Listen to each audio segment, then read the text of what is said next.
되기를 당부드리겠습니다. 자, 그럼 오늘의 마지막 네? 나 연사 안 했는데. 예. 아직 그러면 연사가 두 분이나 계시네요. 네. 여러분 좀 피곤하시고 지루하신 감이 있더라도 잠시만 참고 좋은 말씀 들어서 여러분 마음의 양식이 더 풍성해지는 그러한 시간을 가지시도록 바라겠습니다. 먼저 그러면 우리 김도원 학생 먼저 연사를 모시겠습니다. 김도원 학생. 김도원 학생이 어떻게 지루합니까? 화이팅! 반갑습니다. 제가 학교에서 좌파 교수랑 수업을 합니다. 좌파 교수가 수업하는데 물어보더라고요. 저한테 그러더라고요.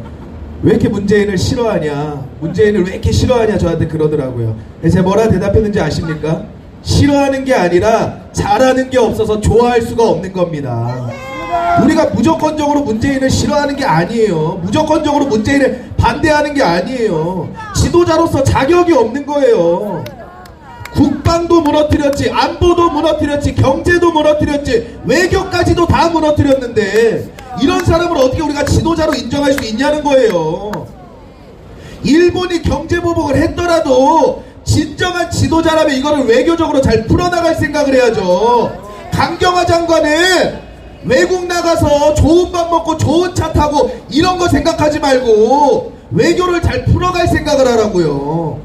그런데 대통령이 먼저 나서가지고 불매운동을 하라고 하고 결국은 아베한테 친서 써서 머리 숙이고 지소미아 연장할 거면서 왜 국민들을 그렇게 선동했냐는 겁니다. 유니클로 더 입어야 됩니다. 일본 제품들 더 사야 됩니다.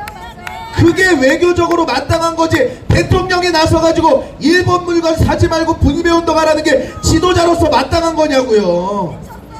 지금은 글로벌 시대고 전 세계적인 나라이기 때문에 어느 나라가 어느 나라를 대적한다 해서 우리가 개인적으로 설 수가 없다고요. 그리고 일본이랑 우리나라의 경제력이 3배 이상 차이가 나기 때문에 우리나라가 아무리 불매운동을 해도 일본의 한 개인이나 기업은 무너뜨릴 수 있을지 몰라도 일본 경제에 타격을 줄 수가 없다고요. 3배나 경제력이 차이 나는데 오히려 일본이 우리나라의 경제보복을 하면 우리나라 경제가 무너진다고요. 그러면은 대통령이란 작자가 국민 여러분 이렇게 감정적으로 선동당하지 말고 우리가 외교적으로 일본과의 관계를 잘 풀어나가자고 해야지. 대통령이 나서가지고 불매운동을 외치고 앉아있으니 이게 지도자로서 자격이 있냐고요. 결국은 일본 아베 앞에 가서 친서 쓰고 머리 숙이고 지소미아 연장시킬 거면서 지금까지 불매운동은 왜 했는지, 일본에 대한 적대감은 왜 가졌는지 이해를 할 수가 없습니다.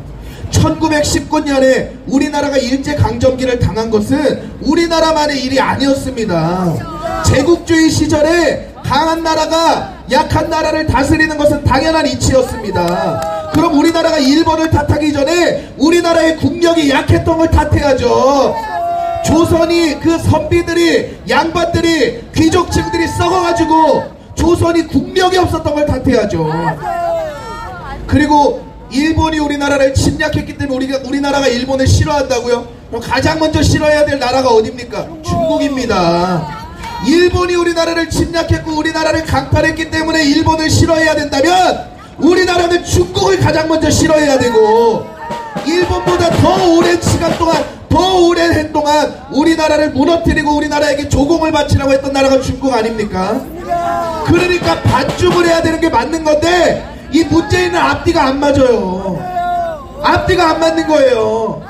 그러니까 민주화 떠들던 문재인이 홍콩 민주화 운동에 대해서는 한마디도 못하는 겁니다. 왜 그렇습니까? 친중이기 때문이에요. 시진핑의 시다발이기 때문이에요. 김정은의 시다발이기 때문이에요. 다른 이유가 없어요. 그러니까 문재인이 늘 하는 행동이 뭡니까? 앞뒤가 안 맞는 거예요. 자기가 말하는 거랑 자기가 행동하는 거랑 틀린 거예요. 그러니까 이번에도 국민들이랑 대화를 한다 해놓고 사람들을 모아놓고 알고 보니까 다 자기 지지자들만 모아놨잖아요. 처음부터 끝까지 질문한 사람들이 마지막에 질문한 사람이 누군지 압니까? 문재인 팬클럽 회장이래요. 문재인 팬클럽 회장. 그런 문재인 지지자들만 다 모아놓고 질문을 하니 문재인에 대한 찬양이 안 나올 수가 있냐고요. 문재인은 소통 대통령이 아니라 100% 불통 대통령입니다. 따라서 우리가 문재인을 끌어내려야 되는 이유는 문재인에게 이 나라를 맡겨놨다가는 이 나라가 바르게 갈 수가 없기 때문입니다. 그리고 보십시오. 민주노총 또 파업하기 시작했습니다. 어떻게 민주노총은 연말만 되면 그렇게 스트라이크를 날립니까? 연말만 되면 한 해도 빠짐이 없어요. 내가 어제 기차 타고 서울 올라와야 되는데 기차가 없어요. 또 철도노조가 파업을 해버려가지고. 아니 어떻게 잠잠히 있다가 연말만 되면 돈 올려달라, 임금 올려달라, 비정규직 전환해달라, 연말만 되면 스트라이크를 칩니까? 그런데 심상정은 이 노조가 독일 노조랑 똑같다는 거예요. 어떻게 한국 노조랑 독일 노조랑 똑같이 봅니까 우리가? 그러니까 심상정은 맨날 노조만 하던 사람이기 때문에 정치권으로 들어와서도 허튼 소리나 짓거리고 있는 거예요.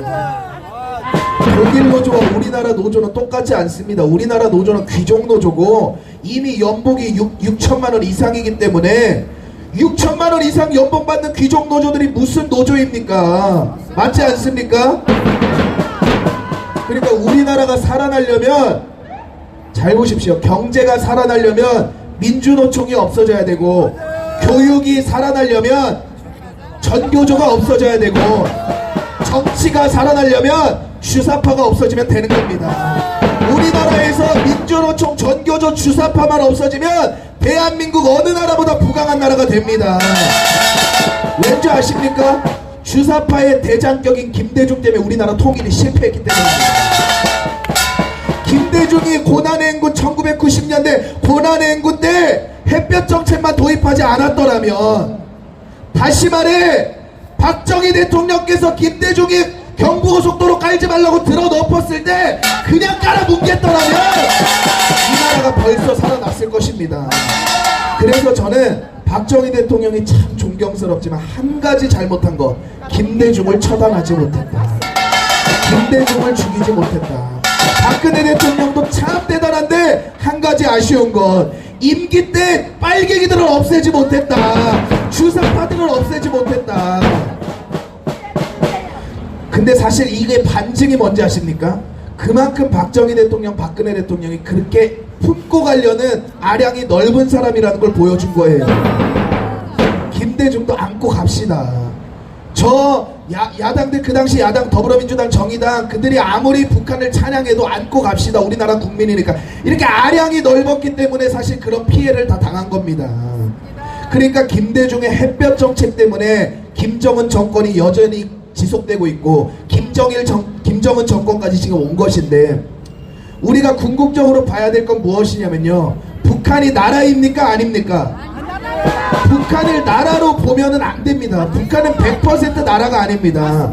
왜 그러냐면 북한을 나라라고 인정하는 사람들의 근거가 뭐냐면 1991년 김영삼 정부 때 북한이랑 남한이 같이 유엔에 가입을 했다는 거예요. 유엔에 가입을 했기 때문에 나라라는 거예요. 그런데 북한이 1991년 유엔에 가입할 때 유엔 헌장에 의해서 뭘 약속한지 아십니까? 비핵화를 약속했어요. 비핵화를 약속했고, 우리나라는 뭘 약속했냐면 전술핵을 없애겠다고 약속했어요. 유엔 헌장에 의해서. 그런데 우리나라는 전술핵을 없앴습니까 안 없앴습니까? 없앴습니다. 그러니까 우리나라는 그 조건을 이행한 거예요. 그런데 북한이 비핵화를 했습니까 안 했습니까? 그렇기 때문에 1991년 조건을 충족시키지 못했기 때문에 사실 지금 북한은 유엔에서 탈퇴시켜버려야 됩니다. 북한은 유엔에서 탈퇴시키고 나라로서 인정하면 안 되고 그 정권을 속히 무너뜨려야 되는데, 이 문재인이란 사람이, 주사파라는 자들이 북한을 나라로 인정하고 있기 때문에 주적으로 안 보는 거예요. 북한이 나라가 안 되면 주적이 될 수밖에 없습니다. 그래서 2018년 국방백서에 뭐가 빠졌습니까? 북한과 북한군을 우리의 적으로 간주한다라는 그 문구가 빠져버린 거예요. 사랑하는 여러분, 어떤 사람은 그럽니다. 무슨 적화통일이 됩니까? 무슨 적화통일이 됩니까? 그러다가 월남이 적화통일 됐습니다. 그 얘기하다 적화통일 됐어요. 그러니까 우리나라도 무슨 적화통일이냐 말하다가 적화통일 된다니까요. 월남이 어떻게 적화통일 됐습니까? 월명이 어떻게 적화통일을 시켰습니까? 우리가 그 과거의 모든 역사적인 사건을 우리가 거울로 삼아서 우리나라는 적화통일로 가지 않도록 해야 됩니다. 경제가 살아가려면 뭐가 없어져야 된다고요?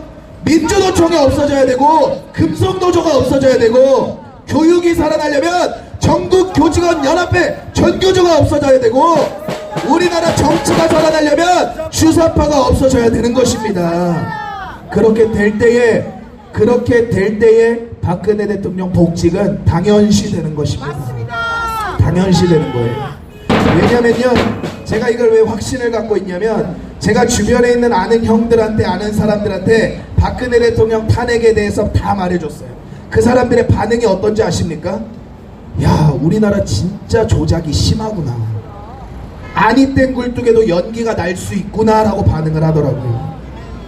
그러니까 제가 몇 번이나 말씀드리면 당당해지십시오. 다른 사람들이 뭐 틀딱이라 하든 뭐 수국골퉁이라 하든 뭐 극우라고 하든 상관없어요. 우린 당당할 필요 있어요. 박근혜 대통령 탄핵 거짓 탄핵인 게 분명한 거고 문재인 지도자로서 전혀 자격이 없는 것도 정당한 거고. 제가 오늘 자는데 꿈에 조국이 나왔어요. 근데 아주 악랄한 모습으로 나와가지고 조국이 기독교를 탄압하지 않았습니까? 꿈속에서 조국이 불교까지 탄압하고 있더라고요. 그래서 제가 생각하기로 불교도 이제 들고 일어나겠다. 들고 일어나서 모든 종교들이 다 들고 일어나서 문재인 끌어내리겠다, 이런 생각을 하게 됐습니다. 사랑하는 여러분, 당당해지십시오. 문재인은 우리나라의 지도자가 아닙니다. 문재인은 우리나라의 지도자로서의 자격이 없습니다. 자기를 지지하는 사람들만 모아놓고 국민들이라고 여기는 문재인, 다른 나라 국민들, 자기를 지지하지 않는 국민들은 마치 다른 나라 국민처럼 여기며 개똥만큼도 안 여기는 문재인, 반드시 끌어내리고 진짜 우리나라 대통령을 세워봅시다. 문재인은 우리나라 대통령이 아니기 때문에 진짜 대한민국 대통령을 세워봅시다. 그렇게 될 때 대한민국이 반드시 살아나게 될 것입니다. 그러면 제가 앞에서 했던 말을 한번 따라해 볼까요? 문재인을 싫어하는 게 아니라 잘하는 게 없기 때문에